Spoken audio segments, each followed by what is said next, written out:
Welcome to our channel. Today we're diving into the controversial world of Nigerian politics. It's a jungle out there, folks, filled with more twists and turns than a Nollywood movie. We're talking about accountability, or the lack thereof. We'll be shining a light on past state governors and big-time political players who've been accused of some shady dealings. These are the folks who, allegedly treated the national treasury like their own personal piggy bank. But here's the kicker. We're not just digging up old dirt, we're gonna see where these folks have landed. Because in Nigeria, sometimes it seems like the bigger the scandal, the bigger the comeback. So buckle up, folks, it's gonna be a bumpy ride. First up, we've got James Ibori, the OG of Nigerian political dramas. This former governor of Delta State was accused of stealing so much money, they said he could have bought a small country. He played the international man of mystery, hiding out in Dubai like a Bond villain, but eventually the long arm of the law caught up with him. He was extradited to the UK and pleaded guilty to money laundering. He served a fraction of his 13-year sentence and returned to Nigeria. Ibori returned to a hero's welcome, greeted by cheering crowds. His influence is still felt in the halls of power. But hey, that's Nigerian politics for you, stranger than fiction. Next up, we've got Orji Uzor Kalu, another former governor with a penchant for the high life. This time, we're talking about Abia State, and the allegations against Kalu were enough to make your eyes water. We're talking about accusations of diverting state funds on a massive scale, using the money to fund a lavish lifestyle while his people struggled. He faced trial, and in a dramatic turn of events, was found guilty and sentenced to 12 years in prison. But wait, there's more. While he was serving his sentence, Kalu managed to snag himself a seat in the Nigerian Senate. That's right, he was elected senator from behind bars. Talk about adding insult to injury. He appealed his conviction, and in another plot twist, the Supreme Court overturned it. So, Kalu walked free and strolled right back into the Senate chamber. The man's a walking, talking example of how, in Nigerian politics, the line between the courthouse and the state house can get awfully blurry. Our next story takes a somber turn as we remember Dipre Alimi-Esega, the former governor of Bayelsa State. Alimi-Esega, known for his charisma and flamboyant style, was nicknamed the Governor of the Masses. But behind that image lay a web of corruption allegations. He faced charges of money laundering in the UK, accused of amassing a fortune through illicit means, and get this, he even allegedly disguised himself as a woman to try and flee the country. Now, that's a visual I'm sure we'd all like to erase from our memories. Alimi-Esega eventually returned to Nigeria, facing the music and a potential trial. However, he died in 2015 before the legal proceedings could be concluded. His case remains a stark reminder that even in death, the shadow of corruption can linger, casting a pall over a legacy once celebrated. From the rolling hills of Plateau State, we bring you the story of Joshua Darie, a man who experienced the highs of political power and the crushing lows of a prison sentence. Darie was accused of embezzling millions of dollars in state funds, money that was meant for the development of his people but allegedly ended up lining his own pockets. The case dragged on for years, a testament to the slow grind of the Nigerian justice system. Finally, in 2018, justice, or at least a version of it, was served. Darie was found guilty of 15 counts of corruption and sentenced to 14 years behind bars. It was a dramatic fall from grace for a man who once held the aspirations of an entire state in his hands. Darie's case serves as a reminder that even in the murky world of Nigerian politics, accountability can sometimes prevail, though it may take its sweet time. Hold on to your hats, folks, because our next tale takes us to Taraba State, where we meet Jolly Nyam, a man whose name, sadly, didn't reflect his actions. Nyam, you see, was accused of being a bit too jolly with the state's coffers. We're talking about allegations of diverting a whopping $165 million during his time as governor. Now that's a lot of money, even by Nigerian political standards. The case against him dragged on for over a decade, with Nyame maintaining his innocence throughout.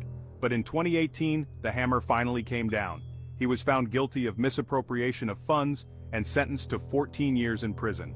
The judgment was hailed as a victory for accountability, but it also highlighted the glacial pace of the Nigerian justice system. For Nyame, justice delayed may not have been justice denied, but it sure took its sweet time arriving. Get ready for some fireworks, folks, because our next political player is known for his fiery personality and controversial pronouncements. I'm talking about Ayo Fayose, the former governor of Kogi State. Fayose, a man who never shied away from a fight or a microphone, found himself in the crosshairs of the Economic and Financial Crimes Commission, EFCC, on allegations of corruption. He was accused of pocketing millions of dollars meant for the people of Kogi State, using the money to fund a lavish lifestyle. Now Fayose, being Fayose, didn't go down without a fight. He denied the allegations, claiming it was all a political witch hunt. He even showed up at the EFCC office wearing a t-shirt that read EFCCC, I'm here.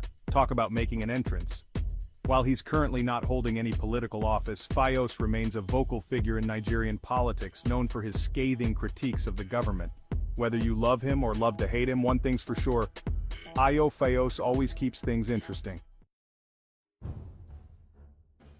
Hold on tight, folks, because our next story takes us to Imo State, where we meet Rochas Okorocha, a man known for his grand visions and even grander statues. Okorocha, you see, had a thing for immortalizing himself and world leaders in bronze and concrete. He erected statues of everyone from Nelson Mandela to Jacob Zuma, earning himself the nickname, the Statue Governor. But while he was busy building monuments, allegations of corruption swirled around him like dust in a Harmattan wind. He was accused of misappropriating billions of naira in state funds, using the money to fund his ambitious projects and, well, those statues. Despite the allegations, Okorocha managed to secure himself a seat in the Nigerian Senate. Yes, you heard that right. The man's gone from erecting statues to legislating laws. It's enough to make you wonder if those statues were actually just really big chess pieces in Okorocha's grand political game. Our next tale takes us on a wild ride through the legal labyrinth as we explore the case of Peter Odili, the former governor of Rivers State. Odili, a man who once wielded considerable power and influence, found himself in the crosshairs of the EFCC, accused of siphoning off billions of naira from state coffers. But Odili, it seems, had a knack for staying one step ahead of the law. He obtained a perpetual injunction from a Nigerian court, shielding him from prosecution. That's right, a perpetual injunction. It's like a legal get-out-of-jail-free card. The EFCC tried everything to vacate the injunction, but Odili held on tight, using every legal maneuver in the book. To this day, he remains untouchable, a testament to the complexities and, some might say, the loopholes in the Nigerian legal system. Odili's case is a stark reminder that in the game of Nigerian politics, sometimes it's not about who's right or wrong, but who has the better lawyers. Get ready for a tale of disappearing acts and international intrigue as we delve into the case of Saminu Turaki, the former governor of Jigawa State. Turaki, once a prominent figure in Nigerian politics, found himself accused of money laundering and fraud on a massive scale. We're talking about billions of naira allegedly stolen from the public purse. But when the EFCC came knocking, Turaki decided to pull a disappearing act worthy of a magician. He vanished into thin air, becoming a fugitive from justice. Rumors swirled about his whereabouts. Some said he was hiding out in Dubai, others whispered of a luxurious life in London. The EFCC launched an international manhunt, determined to bring him to justice. Finally, after 12 years on the run, Turaki's luck ran out. He was apprehended in Dubai and extradited back to Nigeria to face the music. His case serves as a reminder that no matter how far or fast you run, the long arm of the law, though sometimes slow, has a way of catching up. Our final story takes us to Gombe State, where we meet Danjuma Goje, a man who's experienced the full spectrum of the Nigerian justice system. Goje, who served as governor, faced corruption charges in 2011. The EFCC accused him of embezzling billions of naira. Goje claimed it was a political witch hunt. The legal battle dragged on for years. In 2019, the court dismissed all charges due to lack of evidence. He walked free, highlighting the unpredictable nature of the Nigerian justice system. Well folks, there you have it. A glimpse into the often murky world of Nigerian politics, where allegations of corruption and impunity often go hand in hand. These stories, as shocking and unbelievable as they may seem, are just the tip of the iceberg. They highlight the deep-rooted issues of corruption that continue to plague Nigeria, hindering its growth and development. But hey, we're not here just to point fingers and shake our heads. We're here to spark a conversation, to shed light on these issues, and hopefully, inspire some much-needed change. So, let's keep talking, keep asking questions, and keep holding our leaders accountable.